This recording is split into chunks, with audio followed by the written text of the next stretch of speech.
Ingat sa inyong ina-add to cart. Sa Plaridel, Bulacan, milyong-milyong piso ang halaga ng appliances na binebenta raw online ang nabistong hindi pala rehistrado kaya delikado.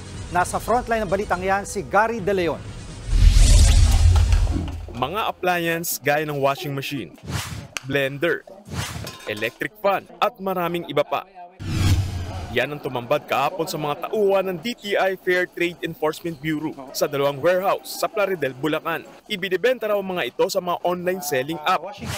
Sa pagsisiyasat ng DTI, lumalabas na hindi rehistrado at walang brand name ang mga appliance. Imported ang mga ito mula China. Ikinasa ang raid matapos makatanggap ng sumbong ang Task Force Kalasag, kaugnay sa mga naturang bodega na pagmamay-ari raw ng mga dayuhan.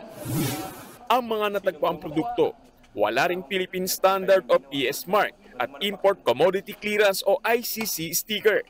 Ibig sabihin, hindi ito dumaan sa pagsusuri ng DTI. Kaya delikado ito dahil maaaring pagmulan ng sunog.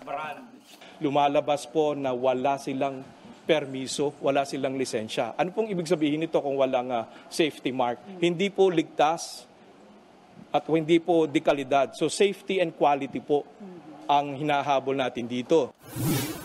Nasa 9.3 million pesos ang halaga ng mga nakumpiskang appliance. Sinelyohan ang mga kaung-kaung produkto para matiyak na hindi na maibebenta pa sa publiko. Inaalam na ng DTI sa Bureau of Customs kung paano nakapasok sa bansa ang mga naturang kagamitan. Binigyan ng pagkakataon ng mga may-ari ng bodega na magpaliwanag. Posible silang maharap sa reklamong paglabag sa Consumer Act of the Philippines. Nananawagan din ng DTI sa publiko na huwag tangkilikin ang mga produktong walang PS Mark at ICC sticker at isumbong ang mga nagbebenta niyan. Nagbabalita mula sa Frontline, Gary De Leon, News 5. Mga kapatid, Jiggy Manikad po, iba na ang may alam at may pakialam sa panahon ngayon.